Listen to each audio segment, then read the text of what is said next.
Okay, so John, if you don't mind, just filling me in on like where are you at? Are you in New York? I am. Okay, and tell me about like your family, like what you got going on, like what's getting you excited these days? What's getting me excited? My family, and what's getting me excited? One at a getting away, time. getting time away from my family gets me very excited. Solitude, quiet, being in hotels by myself and being able to sleep. Those things get me very excited. Um, Yes. no, it's springtime is happening here in New York, and it's been scary for the last couple of years. We were here when New York City was the epicenter of the world for hospitalizations and deaths, and it was amazing to watch New Yorkers come together. And I had an incredible experience happen in July of 2020. After the peak, I was doing some filming downtown for a pay-per-view special I was working on, and I was riding my bike, and I got hit by a van. And the next thing I knew, I woke up in an ambulance. And my videographer, the woman I was working with, had called, and I woke up on a stretcher in a neck brace, and they brought me into Bellevue Hospital to the emergency room, and I kept saying, "I'm fine, I'm fine, I'm fine." I didn't want to go to a hospital because Yeah. the one thing they kept telling you was you don't want to go to hospitals. Gunshot wound, no. Your water broke, no. Avoid emergency. And when they brought me in by July of 2020, the amazing thing was the ER was empty, and it gave me so much faith and gratitude, because people in New York, for all their famed rudeness, looked out for each other, wore masks, separated, stopped the spread. And as someone who has a child in New York City public school, it's just amazing to see how the city really came together and looked out for each other. So, I love that. not a real answer to your question, but I'll be getting excited about baseball season too. I'm Really, happy. really? Yeah. Yankees, Mets. Well, Mets. That's why I wear black all the time. Okay.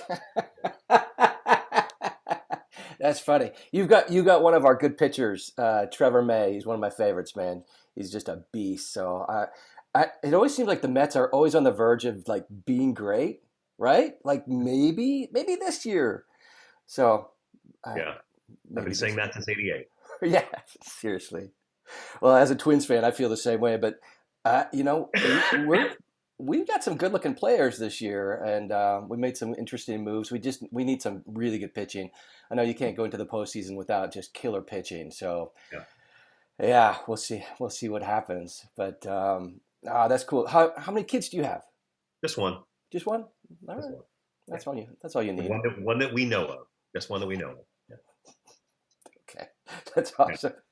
awesome. You have a fascinating kind of origin story, in that your mother was a nun and your dad was a Franciscan brother. Yes. Like, what does that do to a guy? I mean, tell me about that. What was that like growing up in that situation?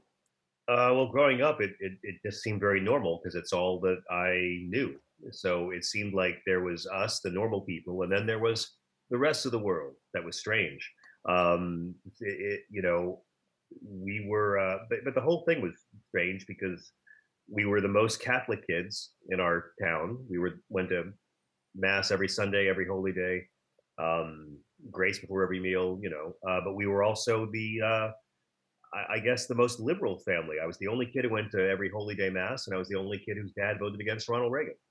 And at the time, it was very confusing to me because the media, the TV, sold me what Christians were, and that was Jerry Falwell and Pat Robertson. Right. You watch TV, you get two versions of spirituality: Yeah. atheists and imbeciles. You're either a non-believer or you're a complete cretin screaming at women outside clinics. So it was always very confusing. It took me many years and a lot of just reading the Bible to really understand that. Oh, gee, no, my dad was actually very consistent in that regard. So it was always very strange for me as a child, and I grew up to be very, very thankful for it after a lot of therapy. Okay. I love this so much. I love how you know the Bible so good. Like you know it better than most people I know. But but I want to go back to your childhood just for a second. Like the idea, like were you kind of like a were you I got to be a really good kid, or were you kind of like, nah, I don't have to be a good kid because I'm a Catholic. I got that covered, or like I don't even know. Like what was that like for you? It was both. One of the reasons I understand fundamentalism so well is that I think to a large degree, I was one as a child. I don't blame my parents for this, but a part of me just thought, well, I go to church every Sunday. I don't see the other kids there. And I go to church every holy day. I don't see the kids on Sunday at the holy days. So God likes me more. And Yeah, that's the essence of fundamentalists of all religions. They don't believe they're better than you. They believe God thinks they're better than you. So as a young person, I grew up wanting to be good, but at the same time, I think I grew up having a certain measure of spiritual narcissism, yes, of thinking that I was better and that God liked me more. And I used to see this billboard down south a lot that said, "Christians aren't better, just saved." right. And that kind of sums it all up. And what I liked about the Catholic faith was it was sort of like, no, no, oh, so you accept Jesus as your savior? Good for you, Ringo. Screw you, back of the line. That's just step one. And I always grew up liking the thought that just because you accept Jesus as your savior doesn't mean anything. You know, most people I know who, at least the loudest people who say they accept Jesus as their savior, really just accept him as their mascot, as their prop. I learned there's a big difference between worshiping Jesus as a god and following his inconveniently progressive teachings. Yes. I love I love hearing you talk that way. I grew up as a very conservative. I've got to be perfect in every way. Learn everything to do to make God be impressed with me. Make my parents, like make everyone think that I'm really being the best little Christian boy I could. Yeah, And you yeah, grow.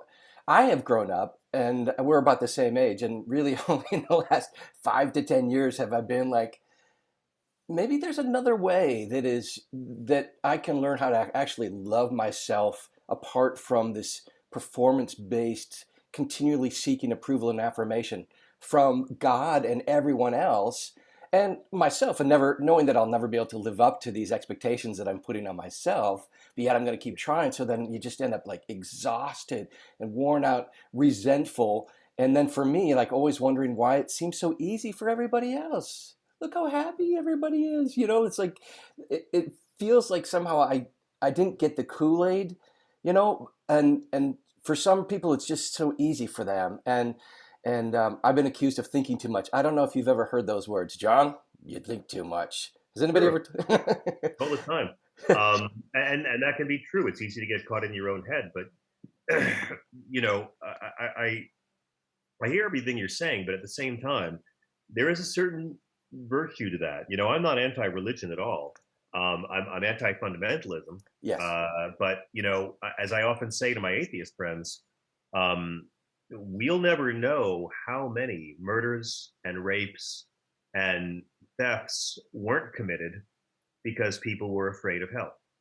You know, religion played a powerful role in civilizing our species, whether we like it or not. And I think it still can. I just wish that the people who proclaim to follow Jesus the loudest would actually, you know, follow his teachings instead of actively voting against everything he taught.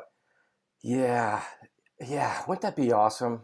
Uh, I through our conversation, I'd love to see if like somehow we can come up with some ways to encourage people to do that. Like how can we, like, you seem to be such a person of hope. Like you're so kind, but yet you got like this fiery, like, I'm just going to tell it like it is. And you tell it it's jarring, but I believe that there's a beauty to that actually can, we need to be jarred. We need to be jarred Yeah, into new ways of thinking. So, that's what the Nazarene did, right? I mean, he didn't hate anybody, but he didn't pussyfoot around. He right. wasn't out there, you know, like selling you some soft soap spirituality. You know, he was very blunt, and I have a lot of respect for that. And I kind of feel like, you know, the power of Jesus, whether you believe in Jesus as the Son of God, divine figure, or if you believe in him as a myth, or if you believe in him as complete fiction, or if you believe in him as a literary figure, or if you believe in him as a first century mystic activist who was the original innocent brown man executed by the state. Either way, his teachings are so radically progressive in so many ways, and so radically based in acceptance, forgiveness, compassion, and love, that I think he still has the power to shock. Um, Man is defiled not by what goes into his mouth, by what comes out of it. I mean, like, first time I read that, it blew me away, and that was because he did defy a lot of Old Testament law. It's technically what got him killed. People want to say, "Oh, he said I did not come to end the law, but to fulfill it," and so that's the argument a lot of right wing brothers and sisters use to justify their bullshit homophobia, or their whatever. But Jesus was a radical revolutionary. He overturned or challenged biblical laws on divorce, on the death penalty, on food purity. That's where that line came from. On Sabbath observance, and he reduced the Ten Commandments to two. His radical reform nature is what got him killed. And I find that if they're not trying to crucify you, you're probably not actually speaking his words. So love can be a tough sell. People want to feel safe, and people want to be in a clique, and people want to feel like they're in the one true unauthorized God fan club. And I have no problem with that. My problem is with the fundamentalists of all the world's religions. And I get along with them. I try to get along with them. It's important to get along with them. But it's the fundamentalists of all the world's religions that are keeping life so interesting for the rest of us, as George Carlin would say. I find that there's 5 traits that unite all fundamentalists. Again, regardless of the religion: Christian, Jew, Muslim, Hindu. I don't know about Scientologists. Maybe Scientologists have fundamentalists. But the fundamentalists of all the world's religions have the same core hangups. Women are inferior. The more extreme conservative your religion is, no matter what the religion is, women are second-class citizens. Gay, bad. Sex is icky, except for procreation. Again, the more conservative your religion is, these things will all be true. Violence is okay if my side does it. And the 5th one is other religions are okay, but I belong to the one true religion. Yes. Only mine is right. Out of all the 5,000 ones, I'm in the one true one. Right. And then you sprinkle a penchant for victimhood on top of it. And that's fundamentalism. And they could all be the same religion. Fundamentalist Muslims have more in common with fundamentalist Christians than they do with liberal Muslims. That's a mind-blowing thought, and everything you said makes absolute sense. But so few people actually look at it that way, and that's like a 10,000-foot perspective that I think is so healthy for us to know. If we are going to be truly like authentically spiritual people, in the sense that we are becoming more and more loving, more and more actually like we were created to be, this kind of in the image of God. I think that those are some of the ways that we can do that. I love it. I want to back up to something you said. There's so many things that are just like, yeah, John. One is you talked about if people are not wanting to crucify you, you might not be doing it right. It was something along those lines. I mean, it sounds a bit absolutist, but you know what I mean. Yeah. But I feel like a lot of evangelical Christians that I know and that I've seen on social media like to wear that, like that persecution complex. Yeah, victimhood. They use that same justification, like I'm just being like Jesus, and that's why people don't like me, or they don't want me to bring my principles into their situation. What would you say? What would you say to that person? Can you give me an example of what you mean? Yeah, like well, which is interesting, and I know you'd say something like this when somebody is kind of claiming persecution as an upper middle class white evangelical Christian. You're kind of like, well, what kind of persecution are you exactly talking about? Jesus didn't even play victim on his worst day. Yeah. Like we can't pray before the city council meeting. Like that's persecution of Christians. Well, that I say you take it up with James Madison. Blame the founding fathers, because they wanted that separation of church and state. You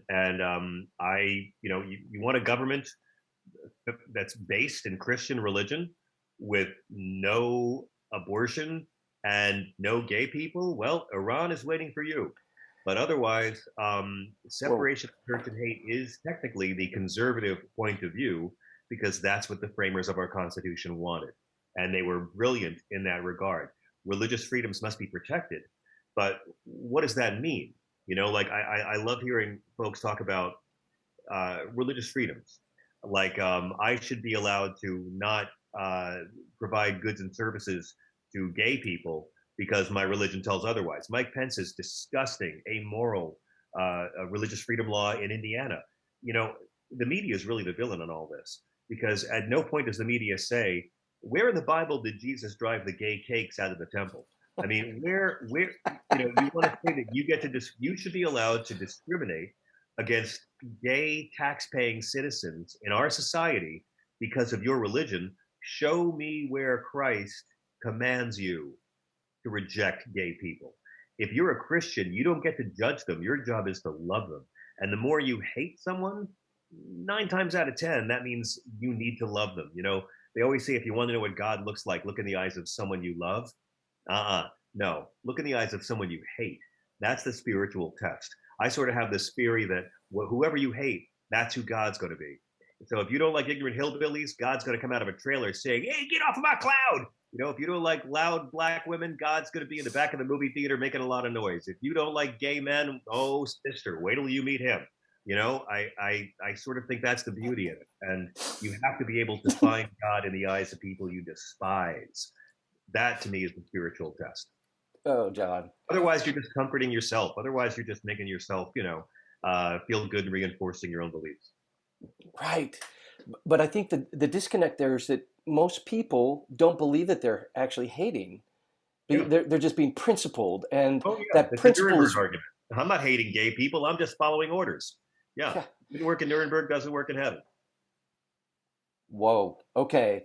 But if I'm saying like the best way to love you, John, is to get you from driving off that cliff Right. with all your penchants for immorality. Right. Yeah. Well, again, I go to the Bible. I hear this all the time. We don't hate gay people. We love them. And we're trying to save their souls. We're trying to save them from all that sin. Right. And I say, show me where the fuck in the Gospels Jesus says this about gay people. Show me. Show me where Jesus commands you to be cruel and judgmental to your gay and lesbian and transgender brothers and sisters. Yeah.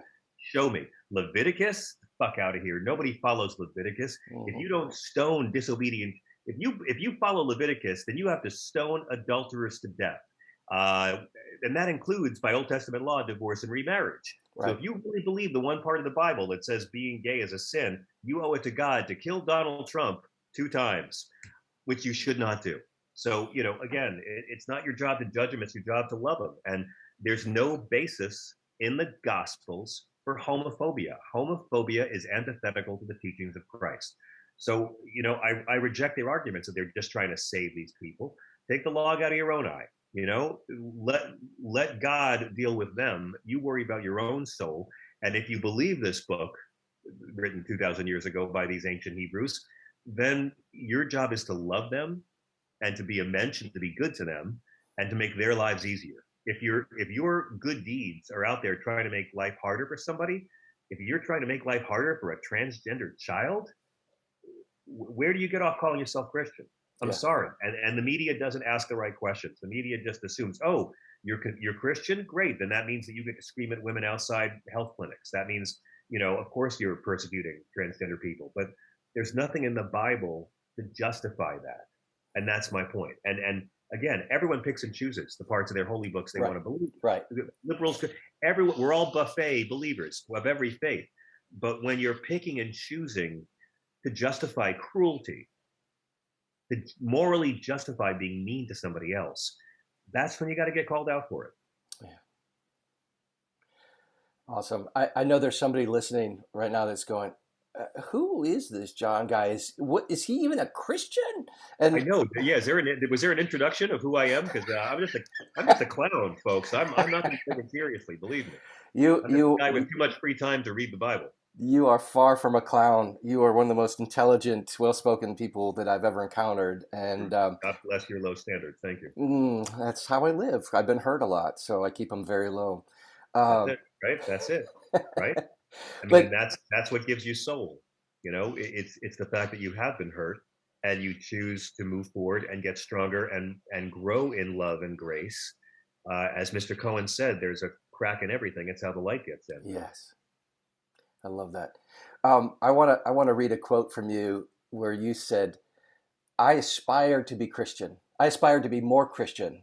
I would not presume to handle that label on myself. Christianity is under attack, and it's always been under attack by people who declare themselves Christians and actively work against everything Christ talked about. The loudest Christians are the ones rejecting the teachings of Christ."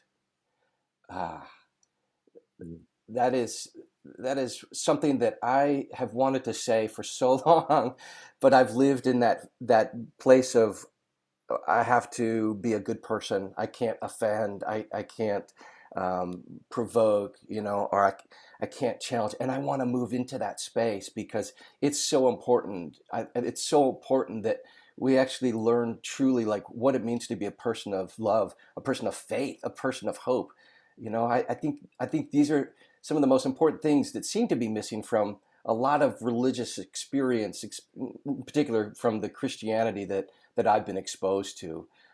So that's kind of what my quest is. But you have a quest as well, and I'm curious if you've kind of put if you have like a thesis statement or like how are you trying to be in the world? How am I trying to be in the world? That's a good question. I mean, to your original point about uh, being Christian, like I don't. Yeah, I kind of view the word Christian the way I view the word liberal. I don't claim to be one. I aspire to be one. I think it's easy to call yourself a Christian. We can all do it. We are in a free society. You can call yourself whatever you want. I can call myself the Rolling Stones bass player. It doesn't mean I am. Right. And you, you know, to me, like I said, I grew up thinking because I went to church every Sunday and went through the motions and did all the things you're supposed to do, that made me better. And I was a smug child. And I had a girlfriend in my teens, my late teens, early 20s, who was of a different religion, and she was one of the best people I ever knew. But I knew I could never marry her. I could never take it seriously because she was in the wrong religion. Right. She was Jewish, and uh, I'm not going to let my child be raised not Catholic. I'm in the one true religion. Right. And again, I was very very young, and I had a lot of growing and learning to do. But that's the sort of thing that I have to live up to and live down and grow beyond. So I mean, I think I got off the track of what your actual question was. I'm sorry. No, it's okay. Do you feel, I mean, in a weird way, are you kind of making recompense for that smug self-righteousness by leaning heavily into the compassion, the love, the hope, the kind of the MO that you appear to have now? I mean, that's what I'm trying to do. I wouldn't call Yeah, it I don't know. recompense, I but don't know if I can achieve recompense for it. I mean, I don't know. I've spent a lot of time with therapists asking about that, but and again, I don't want to be a complete hypocrite calling out other people for the same thing I did, but um, I'm willing to admit my own shortcomings and my own failings. I don't pretend to be better than anybody. And for me, it's like none of us are perfect. We're all sinners, but I will call out people who are trying to put other people in a box and using Christianity as their tool to do so, because I'm tired of seeing the religion of my mom and dad used to justify meanness. Look, yeah, I ask this question all the time. Give me one teaching of Jesus that Donald Trump is not the opposite of. Give me one gospel teaching of Christ, an actual thing Jesus said that Donald Trump or the Republican Party have fought for legislatively in the last 40 years. Just one. And that's a question that'll help you understand how few people have actually read the Bible. Because right. I'll hear abortion. Well, no, Jesus never mentioned abortion. He was against the death penalty. You know what I get all the time? I get moving the embassy to Israel. And I'm like, this might shock you, conservative loved ones. Jesus never gives an opinion on where America's embassy should be because this was 1,492 years before Columbus set sail. So, no.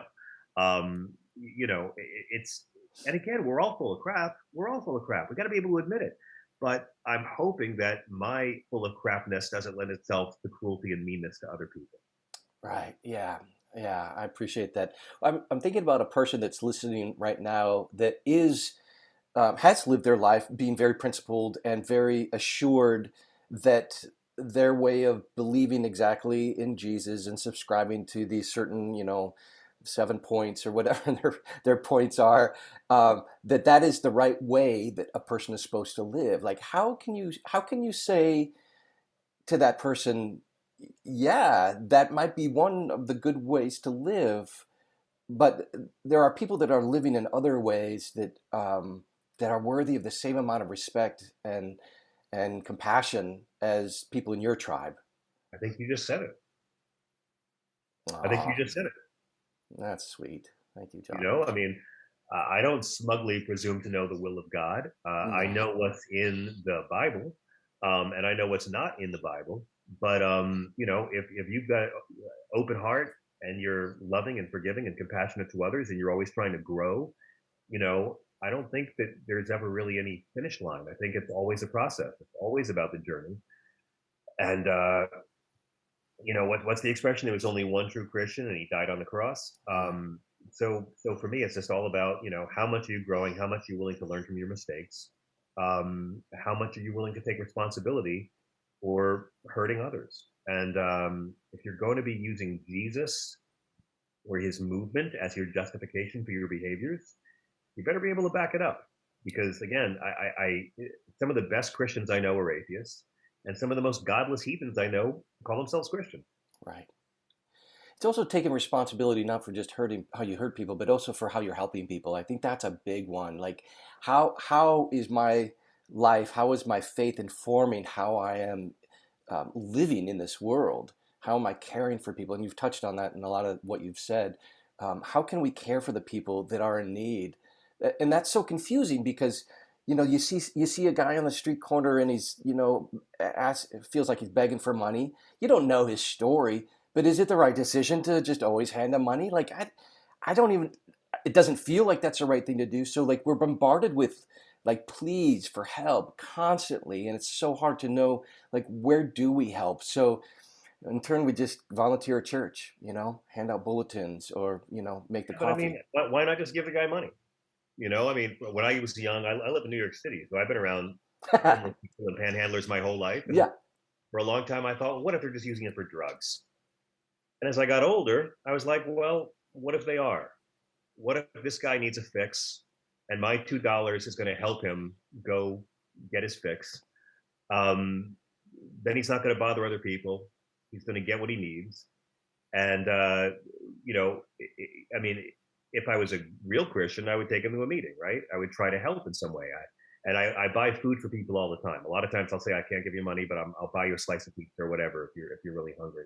And and then you go through these different places where you're like, well, okay, I'm not gonna give money to a panhandler who's dressed better than me, who has better shoes than me, or I'm not gonna give money to a panhandler who's like a white guy who's younger than me or clearly more able-bodied than me. You go through these rationalizations, and the truth is, I don't know the answer. It's something that you either wrestle with or you don't care about.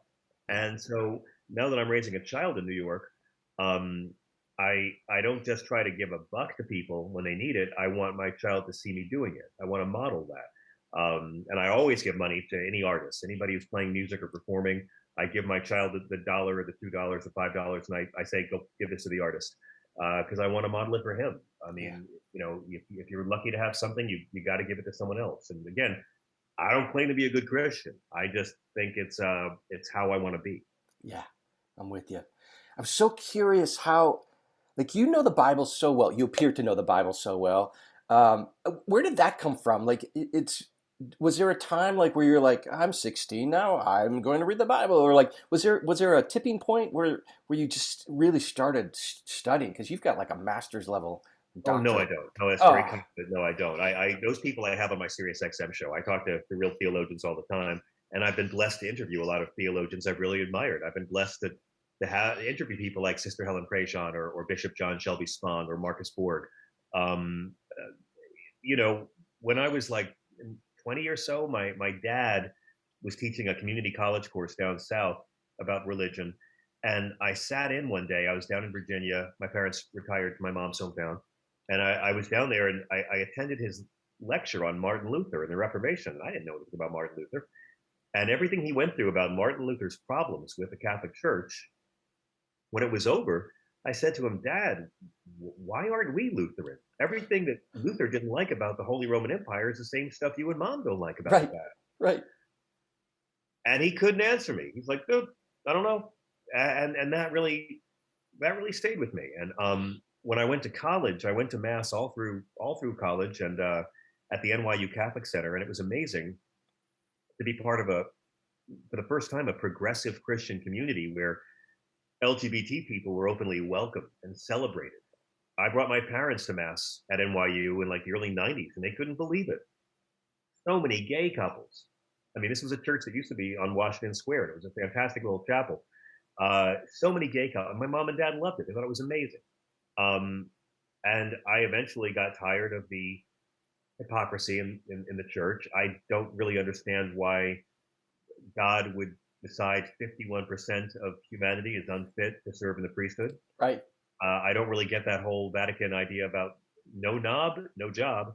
And I wanted to learn more. I wanted to understand more. And so I began just reading a lot. I started with Bishop Spong, and I kept on going deeper and deeper and listening to lectures and trying to consume as much as I could. And when I moved out to LA and spent all my time on the freeways, I would, listen to all kinds of different like tapes and CDs and lectures. And I really began becoming just a strictly amateur theologian.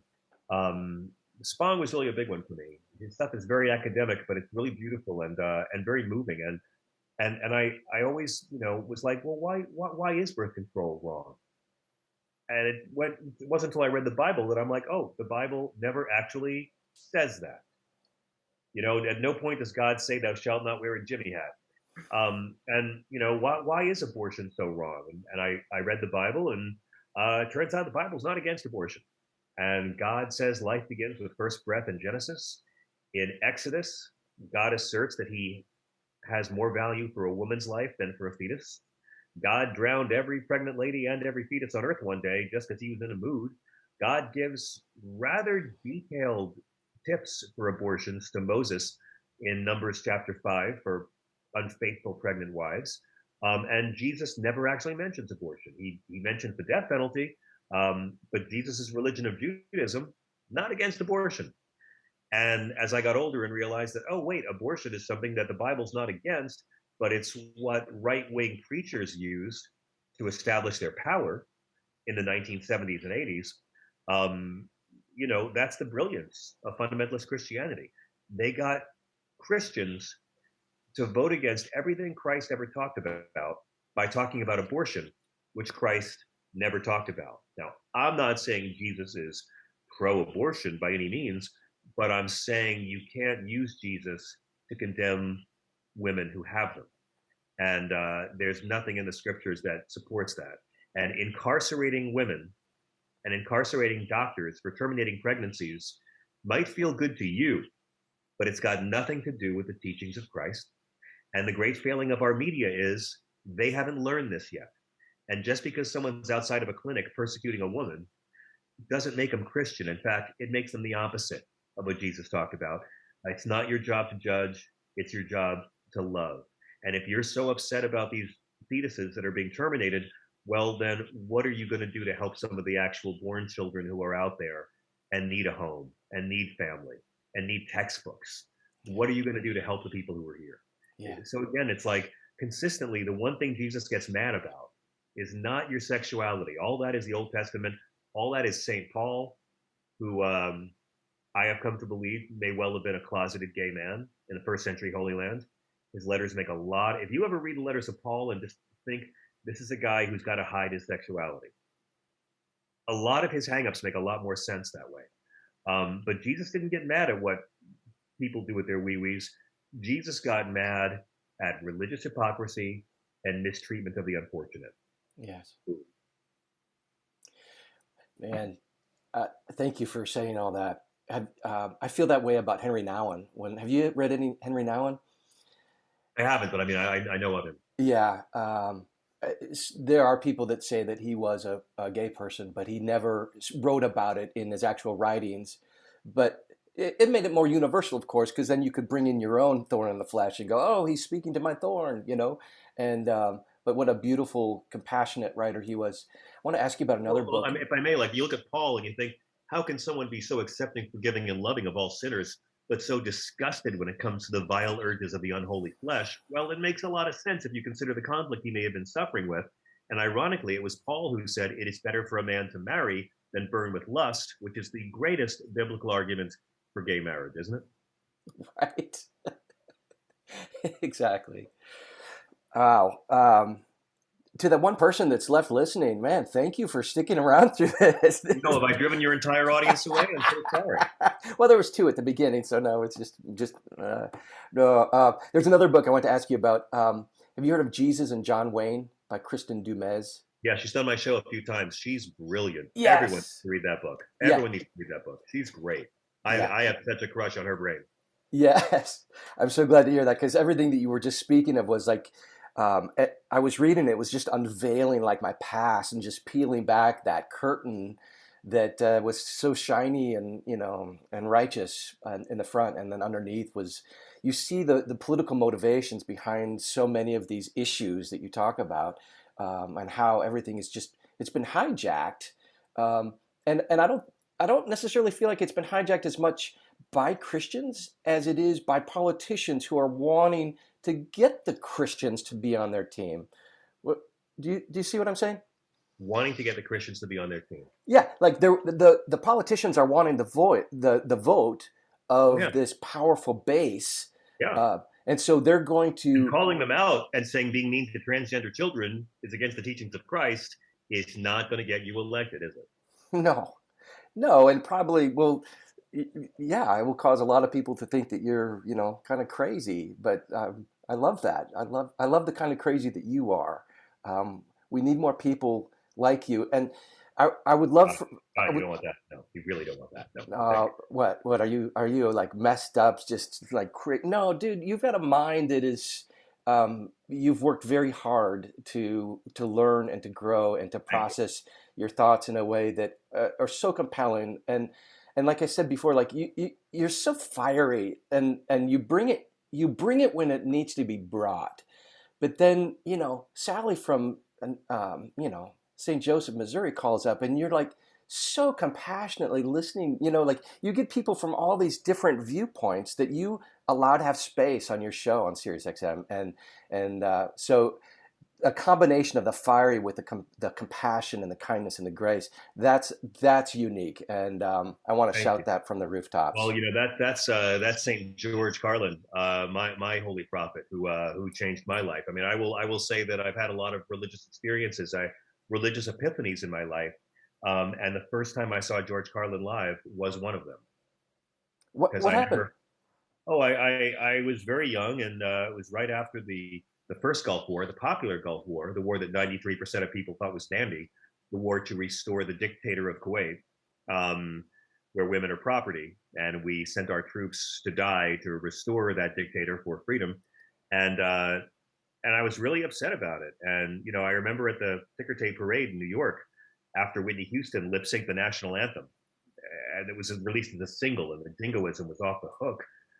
I mean, George H.W. Bush saying, "We have exorcised the ghosts of Vietnam," which was the most grotesque thing I'd ever heard a politician say. And I mean, there was a ticker tape parade in New York City for the heroes returning home. Nothing against the troops; they did their job, but like there was a bunch of clergy that were praying in silent protest, and the whole crowd surrounded them, chanting "asshole, asshole." The people with rosaries praying for the dead. Mm. And this was the Jam in the New York album, which I recommend to everybody. It's my favorite Carlin album. It was the album where he said he stopped being a comedian and became an essayist. It's the one where he opened the whole show with a long monologue about the war in the Persian Gulf and how all the bombs look like dicks, and and I couldn't believe it. He was saying everything I'd ever felt but had not been articulate enough to express. And it was the first time in my life that a comedian didn't just make me laugh, but he made me feel less alone. And I Yes. thought, wow, that that's something that I would like to aspire to do. Yes. And the anger and the fire, but born of compassion.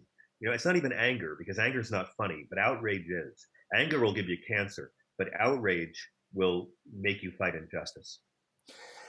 You got to know when to bring out the guns, right? Yeah, Isn't that what your dad yeah, said? yeah. I love that story that you tell about how when you were on a panel with David Duke, and your dad was like, "Whoa, leave your guns at home," and you didn't. But is that a process of learning over the years of like when to bring out the guns, when to express the outrage?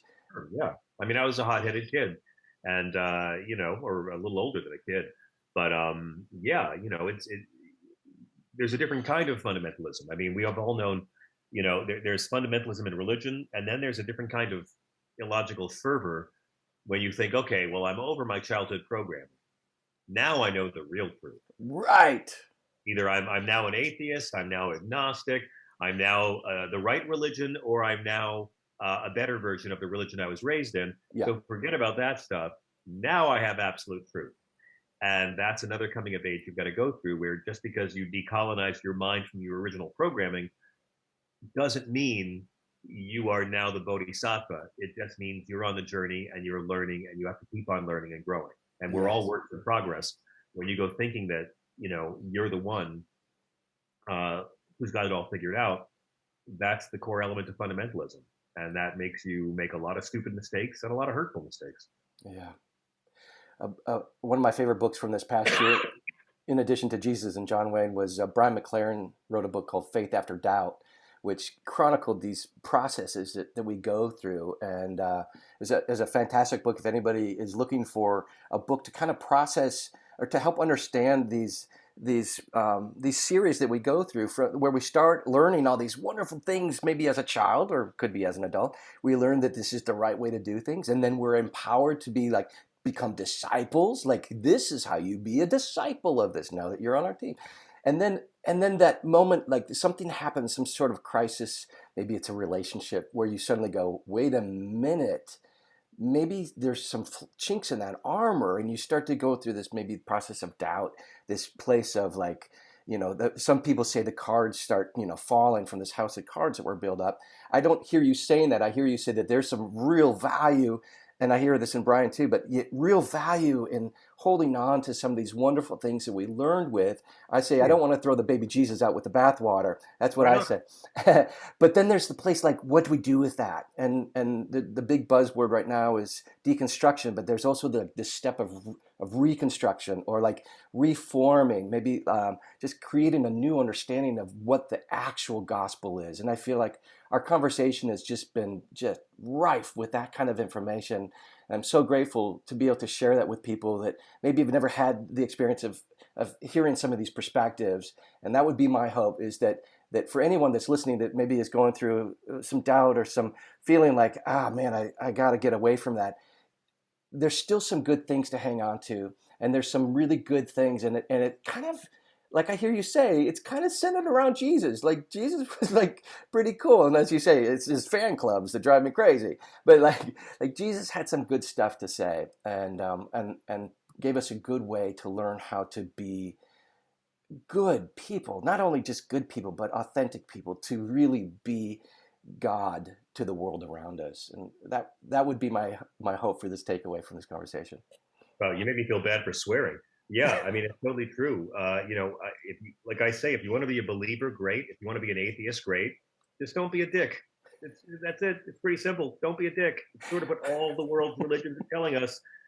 Lower your dickery whenever you can. And for some people, atheism is a logical conclusion of this process. For some people, faith is a logical conclusion. Right, right. Some people, spiritual fluidity, Yeah, logical conclusion. yeah, And maybe you'll be Buddhist. I mean, I sort of feel like I view religion like I view diets. I will pick up the wisdom from all of them. Here's some keto, here's some blood type, and carry that forward. yeah. When it comes to your parents' religion, it's I always say keep the best and drop the rest. But I also don't view it as being faith or doubt. I kind of think they have to go hand in hand. Um, I like to say the opposite of faith isn't doubt. Doubt's an important part of faith. Yes. The opposite of faith is certainty. Yes. And, trust those who seek the truth. Be very wary of those who claim they have. Yes. Yes. The Sin of Certainty. Another great book by Pete Enns. I love that.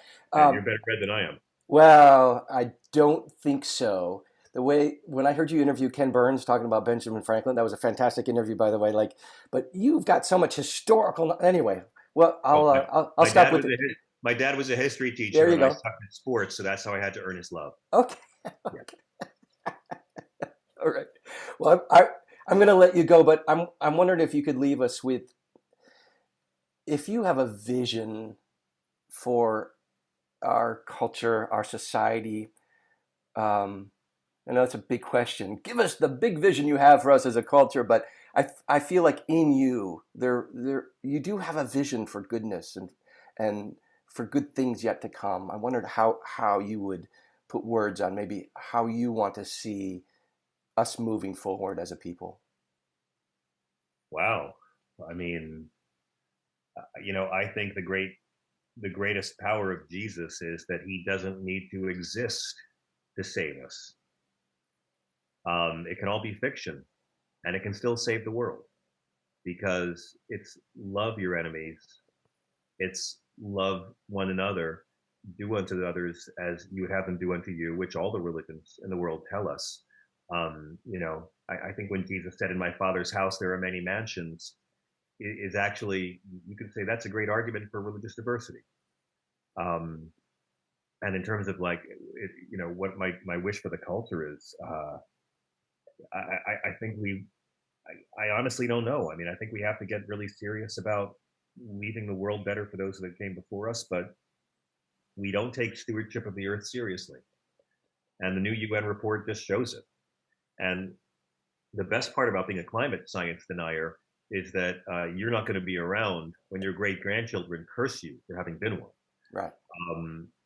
But if we could find a way to get people to really love each other and not just say that because it sounds good, yeah, we could get there. But we only get there one by one. I don't fault anybody who doesn't trust organized religion. I get it. It's an individual journey, but you can live your life in service to others. And it's everything we already know. We have to take care of the earth. We have to stop pollution. We have to save democracy. Single payer for every player. I could go on all day. But one core bit of wisdom,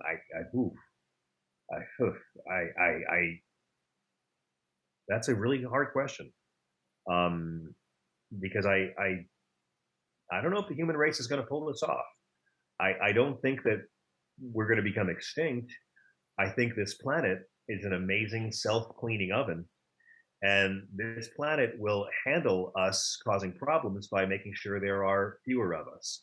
Yeah. I don't think we'll become extinct, but the planet will do things to make sure there are fewer emissions because there will be fewer of us. And we are guests here. We don't own this place. And I think the concept of owning the earth is an insult to God. So I just think, continuing humility, or at least discovering what humility could be, which might sound really trite in the age of, Trump era fascism, but I'm still filled with hope. I don't know. I'm not an optimist. I'm a recovering cynic. Yes, same here. And that recovery is like an everyday decision for me. Like I'm going to choose to recover from my cynicism, my resentment, my bitterness, and let that change start with me, and not look for it in anywhere else. And I'm not looking for a politician to save my world, or I'm not looking for a preacher man to save my world. Who are you going to save? Who are you going to save today? Who are you going to help today? Whose burden are you going to lighten a little bit wherever you can today? And I'm going to start with me, because if I don't do it for myself first, it's true. I won't be able to do it for anybody else. Yeah, my wife once gave me this brilliant quote: "Infinite compassion to all, directed at self first." Yes. Because I grew up in the Catholic faith, and I grew up thinking that God would like me more if I was harder on myself. And that Yes. the more I hated myself, the more virtue was there. And it took me many, many, many years to learn that self-loathing is an insult to God. And I think my mom got that programmed into her in the convent. You know, that the harder you are on yourself, the more God will appreciate it. And Yes. that's cult talk. And my mother Yes. did call the convent a cult later in her life. She came to do that. And some of the best people I've ever known have been nuns. But, um, yeah, hating yourself is an insult to God. I I lived that way for 38 years, and I decided there's got to be a better way, and so I flipped the switch on that. So, thank you for mentioning that. I'm going to let you go. Would you remind people how they can find you? I know the SiriusXM show is on like every night, right? Monday through Friday. Yes, and as of now, we've just become a 6 day a week podcast. So What? our show on SiriusXM, we have uh, it's a political show, but we have politicians, we have journalists, we have activists, we have movie stars and rappers and rock stars and filmmakers and a lot of comedians. And we you can now hear the John Fugelsang podcast 6 days a week, which you can get on Apple or Stitcher or Google or wherever you get your pods. And then johnfugelsang.com, same on Twitter, and hopefully later this year coming to a town near you because I've done 2 road dates in the last 6 months, and I'm really ready to get back on Yes. the road again. I'm hoping that it's going to be safe for me to go and do that. Yeah, I can't wait. I can't wait to come and see you in person. And thank you for what you're doing. And Thank you. I'm It's a real honor. You're brilliant and compassionate and empathetic thank you. and way more articulate than I could ever be. We'll have a contest one day. No, it's you. No, it's you. It's you. But that was super nice. So thank you so much. And I'll find you on SiriusXM. I'll keep listening. Many Thank, thanks. thank you.